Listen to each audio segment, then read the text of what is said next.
It starts on a rainy evening in the Japanese countryside. A young boy named Ichigo is walking home with his mother when he spots something strange. A little girl in a white dress is standing alone right at the edge of a river. The rain is pouring down, and she is just standing there, completely still, staring at the water. Ichigo feels something pull at him, and he runs toward her to help. His mother chases after him, calling his name, telling him to stop. The girl slowly turns around. Ichigo faints on the spot. When he opens his eyes, his mother is lying on the ground, badly wounded. She had tried to protect him from the girl, who was not a lost child at all, but a vengeful spirit. Years pass. Ichigo grows up. And growing up changes almost nothing about the strange world he lives in, because Ichigo has always been able to see spirits, not occasionally, all the time, everywhere he goes. He has learned to live with it, and when he can, he tries to help them. One evening, Ichigo comes home from school and notices a woman standing quietly in his room. She is dressed differently from anyone he has ever seen, and she is clearly surprised that he can see her at all. Her name is Rukia, and she is a soul reaper, a warrior who hunts evil spirits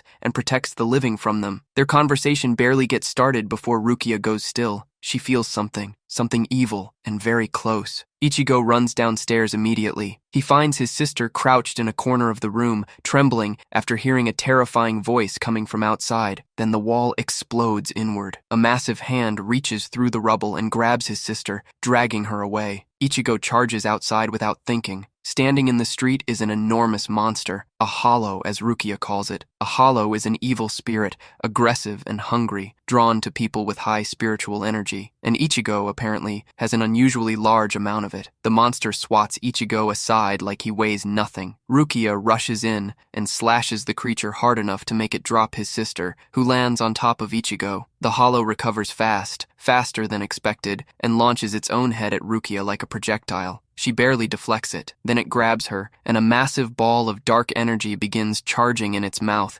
aimed directly at her. Rukia breaks free using her spells and sends the hollow flying. But when she drops to the ground, Ichigo can see immediately that she is badly hurt. She can barely stand. She tells him what has to happen. She needs to transfer her Soul Reaper powers into him by stabbing him with her sword. It is the only way he can fight the monster and protect everyone around him. Ichigo looks at the hollow recovering in the distance, already pulling itself back together, and accepts. The sword goes in. A shadow moves through the street and a blade cuts through the darkness. The hollow loses an arm in a single strike. Ichigo has transformed, tall, powerful, dressed in black, carrying a sword almost as large as he is. The hollow charges in blind fury. Ichigo cuts it clean in half. It dissolves and disappears. The next morning, Ichigo wakes up convinced it was all a dream. Then he looks at the enormous hole in his wall. His family remembers nothing about the previous night. They think a truck crashed into the house somehow. Ichigo says nothing and goes to school. He walks into his classroom. His friends are there. Everything seems normal. And then Rukia walks in and takes a seat, pretending to be a new transfer student. She grabs Ichigo by the arm, drags him into the hallway, and tells him very quietly that if he says a single word about who she really is, she will kill him. Then she explains the situation. She gave him all of her powers accidentally. She cannot return to her dimension, the Soul Society, until she gets them back. Without her powers,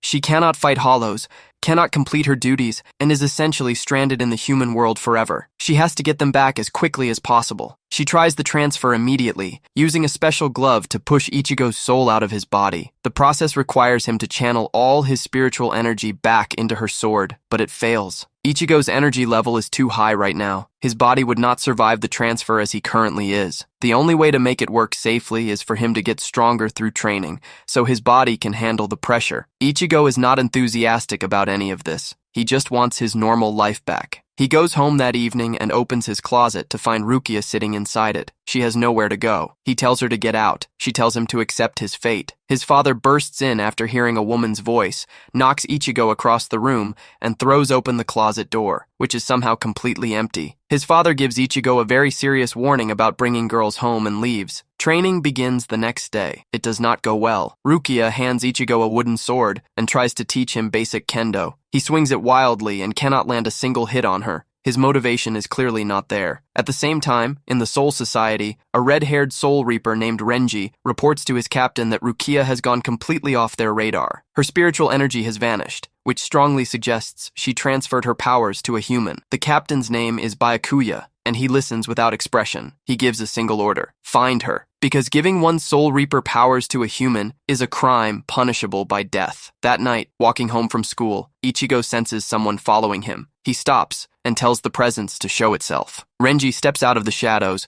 visibly surprised that a human can see him at all. He demands to know where Rukia is. Ichigo plays dumb and acts completely clueless, even though his face says otherwise. Renji gets frustrated and draws his sword. He charges. An arrow hisses through the air right over Renji's head. The Soul Reaper ducks, loses his focus, and Ichigo uses the gap to run. Back home, Ichigo demands to know the truth from Rukia. She tells him only one thing: he needs to train, or the next time Renji finds him, he will be killed. The following day, a boy at school approaches Ichigo. He wears glasses and seems to know exactly what Ichigo is. His name is Ishida, and he reveals that he is from a clan called the Quincy, a group of humans with spiritual abilities who were nearly wiped out by Soul Reapers long ago. Ishida demonstrates his power by forming a bow made entirely of spiritual energy out of thin air. He was the one who fired the arrow that stopped Renji the night before, but Ishida is not there to be friends. He wants to fight Ichigo, to prove something, to settle something from the past. Ichigo refuses. Ishida changes tactics. If Ichigo will not fight him directly, he will force the situation by releasing a powerful lure into the city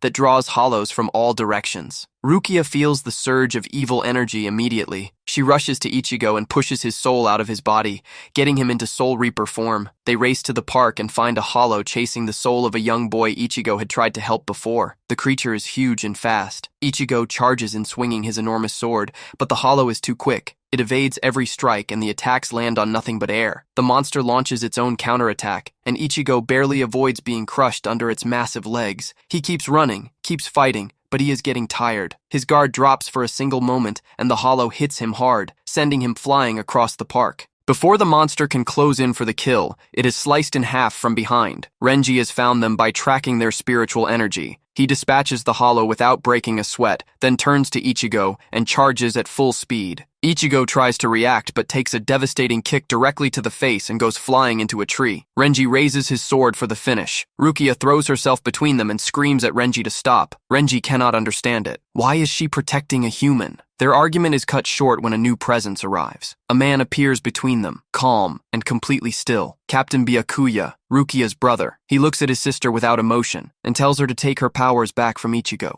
even if she has to kill him to do it. It is the only way her crimes can be forgiven by the Soul Society. Rukia refuses. She will not kill an innocent person, especially not one she put in danger through her own mistake. Byakuya looks at her for a long moment. He gives her until the next full moon to recover her powers on her own terms. If she fails, they will kill Ichigo themselves. After they leave, Rukia heals Ichigo's injuries using special herbs. He asks what they are supposed to do now. Neither of them has a good answer. The power difference between them and the Soul Society is overwhelming. As the days pass, Rukia watches Ichigo closely and realizes something difficult. He is not going to be ready in time, and after the damage she took from the last fight, she is not sure she can protect him on her own either. She decides to gamble everything on one move. She goes to Byakuya with a proposal. She and Ichigo will hunt down and destroy one of the most dangerous hollows in existence, the Grand Fissure. This is the same creature responsible for destroying countless souls. Defeating it would be significant enough to consider her crimes at least partially forgiven. In exchange, Byakuya must promise to leave Ichigo alive. Byakuya refuses the terms. He questions her loyalty to her own family. Renji is disgusted and calls Ichigo worthless. Then Ichigo appears. He followed them. He steps forward and agrees to the terms himself. He will hunt and destroy the Grand Fissure if they promise to let Rukia go free. Renji moves to attack him immediately. Byakuya stops him. The captain accepts the deal, fully expecting Ichigo to die in the attempt. This time, training is different. Ichigo shows up with everything he has. He trains with total focus, total commitment. In a short amount of time, he improves dramatically, learning how to feel and control his spiritual energy, how to project it as a weapon, how to actually fight rather than just swing wildly and hope for the best. They track the Grand Fissure together, following the traces of its spiritual energy. When they find it, the monster shifts its form and becomes the little girl from Ichigo's childhood, the same girl who caused his mother's death. They are the same creature. Ichigo transforms and charges forward, slashing through the monster's tentacles, driving his sword into its center. Then his mother appears in front of him.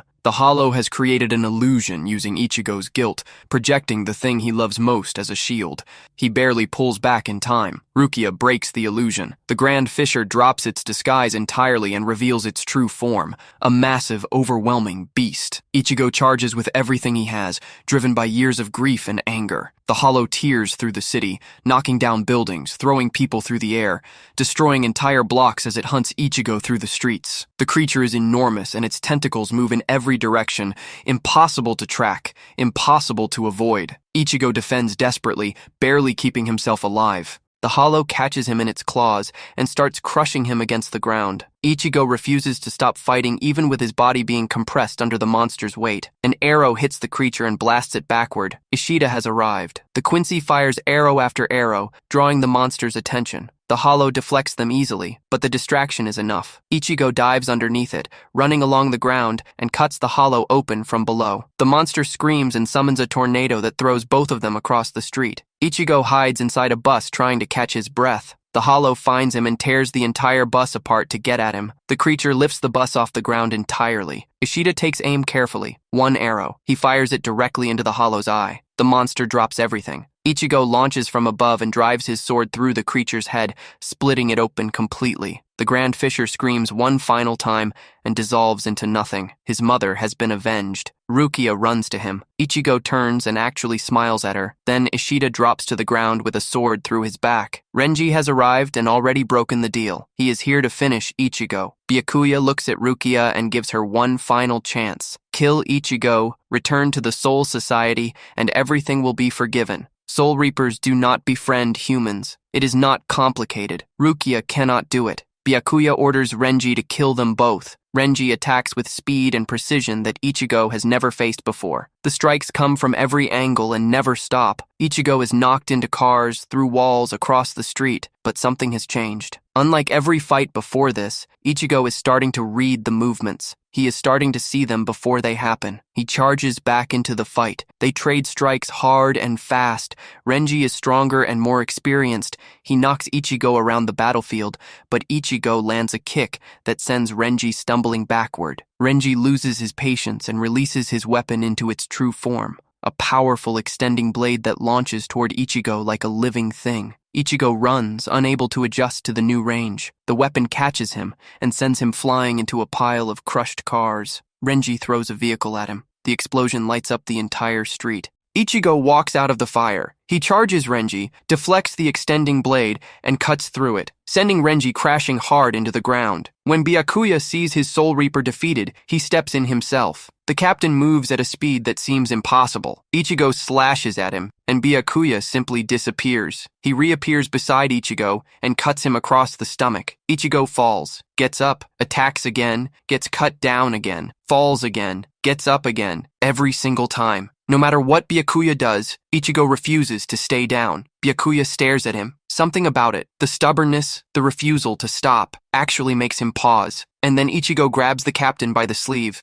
Byakuya has had enough. He raises his sword for the final blow. Rukia steps in front of Ichigo and knocks him backward herself. She tells him he is a lowly human. She tells him she is tired of all of this. Her eyes are full of tears she will not let fall. Then she turns to her brother and tells him she will come back. She will return to the Soul Society and face whatever judgment is waiting for her. No more fighting. No more hiding. Just let it be over. She takes Ichigo's sword and drives it into herself, pulling the Soul Reaper powers back out of him. The street fills with white light. Ichigo wakes up the next morning in his own bed. Every wound is healed. His body feels like nothing happened. He gets up, gets dressed, and goes to school like any other day. He walks into the classroom. His friends are there. Everything looks normal, but something feels missing, something important. He sits down at his desk and opens the textbook inside it. Written across the pages, in small, careful handwriting, are notes from Rukia. Ichigo looks at the words for a long moment, then he smiles.